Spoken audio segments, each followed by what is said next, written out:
Welcome back to another episode of our weekly Moto News Update, where this week we'll be looking at BMW's updated boxer-powered Roadster, another phenomenally expensive special edition from Ducati, more details of a new Scrambler from Triumph that have leaked through, and some tempting test ride deals from a couple of the major manufacturers. Then Honda have won perhaps an unlikely design award, Moto Morini have updated their middleweight adventure bike, Harley's CEO, perhaps unsurprisingly, will retire, and we'll finish up with a crazy-looking custom Rocket 3 that recently caught my eye. First up though, that new R1300R from BMW, which follows on from the R1300 GS and GSA, both of which got updated last year. That saw their boxer twin boost up in capacity from the 1250, and so naturally you'd expect the rest of their boxer-powered bikes to follow suit, and that's exactly what they've done with the R1300R. Naturally, this means a nice little boost in performance from 136 horsepower on the previous gen to 143, and from 143 Nm of peak torque up to 149. Again, as with the GS's, there's also a major change to the chassis, with the old tubular steel frame making way for sheet metal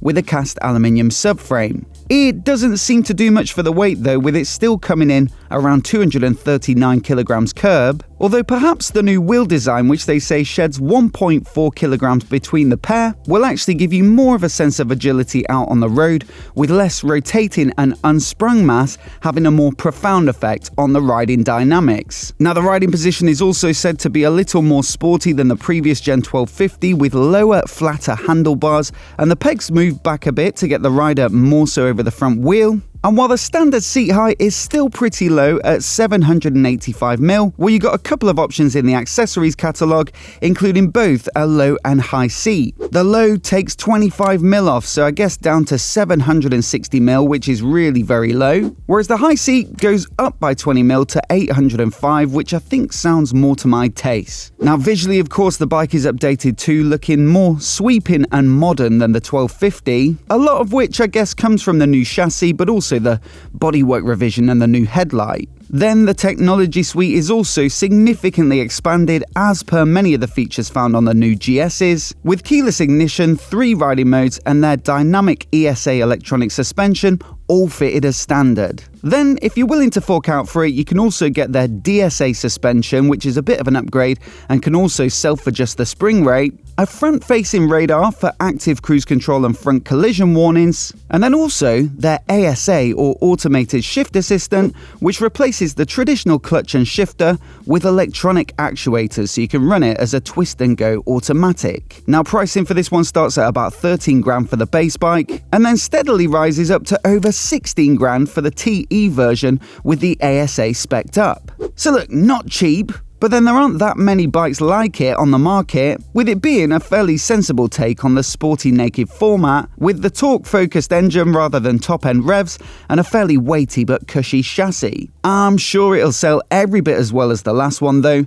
and as always, I'd love to know what you think of it down in the comments below. So from the sensible to the completely unsensible, there's also a new bike this week from Ducati, and it's their latest tie-up with Lamborghini. They've done a couple of these collaborations in the past with the Diablo and the Street Fighter, but this time it's the turn of their latest generation Panigale V4S, and I gotta say, it definitely makes an impact. There's carbon bodywork, a new forged wheel design, a punchy black and fluo paint job, and they're all intended to reference the Lamborghini Revuelto. And so while it's not your typical Ducati finish, I will say I do rather like it. On top of that, there's a titanium Akropovich silencer, and so they've found a couple of kilos of weight savings in total for a new wet weight figure without fuel of 185 kilograms. Now, power is also up thanks to new ECU settings, and so there's 218.5 on tap, which combined with that lower weight figure helps to give this bike a marginally improved power to weight ratio of 1.18 horsepower per kilograms, although having recently ridden the regular 30,000 pound Panigale V4S on the road, I'd probably say it didn't particularly need it. Still, this one is all about excess, with a whole bunch of extras on board, including a dedicated seat, a plexiglass racing windscreen, a dry clutch, a numbered billet triple clamp, and then a range of track-specific accessories like the open clutch cover, racing fuel cap, license plate removal kit, and carbon brake cooling ducts. The price though, well, as you'd expect, it's astronomical at £67,000, which is well over double the price of a standard V4S at $29,995. Who on earth would pay double for a paint job, I hear you ask? Well, I should point out that since updating the Panigale V4 last year, this is already the third special edition and it's not even the most expensive. There was the Tricolor at £48,000, then the Tricolor Italia at £75,000, and so clearly there's a market for them if they're banging them out at this rate. Plus, this is also off the back of Ducati's recently announced financial results for 2024, which saw them generate over $1 billion in revenue for the third year in a row. This was achieved, they say, despite selling fewer bikes than the year before, and that's because they're doubling down on their strategy of producing primarily premium products. So while it might seem unfathomable that someone would pay double for an already expensive Panigale, well, my friends, it seems to be working for them, and so who can blame them? If that's a bit out of budget then, well, perhaps Triumph's upcoming Scrambler 400XC could be more of interest. We showed some spy shots of it a few episodes back, with it basically taking the existing Scrambler 400X and giving it a bit more off-road capability with the spoke wheels and extra hardware. But since then, we've got these shots of what looks like the finished article out on the road, and so this one looks like an absolute certainty that shouldn't be too far off being fully announced. Visible in these pictures, there's the tubeless spoke wheels, a high mount front mudguard, a decent looking bash plate, a mini fly screen, and of course the vivid yellow paint job to cap it all off. I reckon this could make for a really good little versatile retro, but as always, let me know what you think of it in the comments. Meanwhile, over at KTM, they're still pulling out all the stops to get customers through the door, and so from the 11th of April to the 11th of May this year, they'll be running their Orange Days demo events at dealers across the UK, and you'll also find Hey Days events for Husqvarna as well. At both of these, you'll find some super low finance deals with 0% on most of their off-road lineups and 4.9% on a wide range of pretty much most their street bikes. To find out more and book in for a demo ride at one of these events, apparently give your local dealer a shout and they'll hook you up. Also looking to get bums on seats, we've got a demo prize from Yamaha, who are giving away an MT-07 fitted with their AMT Auto box to one lucky pilot who takes a demo with one of their dealers till June 29th this year. They say the more demos you take, the more entries you get as well, so again, another good reason to drop into your local Yamaha dealer. Now, if you've ever heard of the Red Dot Design Awards, you'll know they're one of the best known product and industrial design competitions,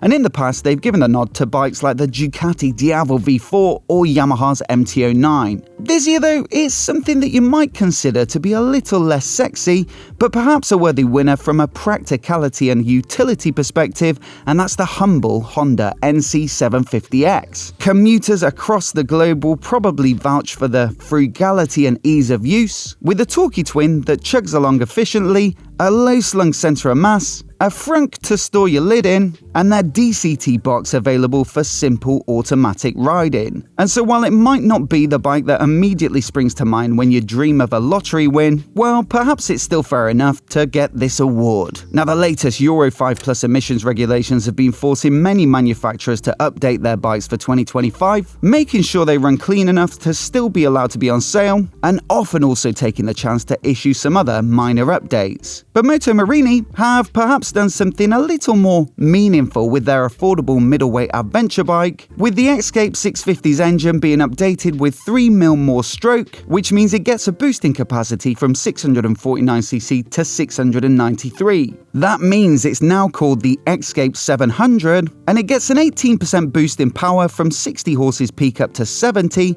with a decent extra dollop of torque as well. Then there's a slip assist clutch as standard now, a new exhaust design, an easier to access oil filter, and then an adjustable windscreen that now sits a little bit taller, along with a standard fit centre stand. At £6,999, it really does look like a decent deal, and while Chinese in build, the Italian Morini design adds a little bit of flair. We've got a full review of the 650 on the channel, so do check that out if you like the look of it. And of course, we'll be trying to get hold of a 700 at some point to see if it's as much of an improvement out on the road as it looks to be on the spec sheet. Over at Harley, we've recently reported on their less than ideal results with a drop in sales across the globe last year, and so it might not be a big surprise that their CEO, Jochen Zeitz, is stepping down. Harley issued a statement that the board of directors at Harley-Davidson today confirmed that it's engaged in an ongoing CEO search process as part of the board's succession planning responsibilities. The search process was initiated in Q4 2024 with the retention of a leading executive search firm after Jochen Zeitz, the current CEO,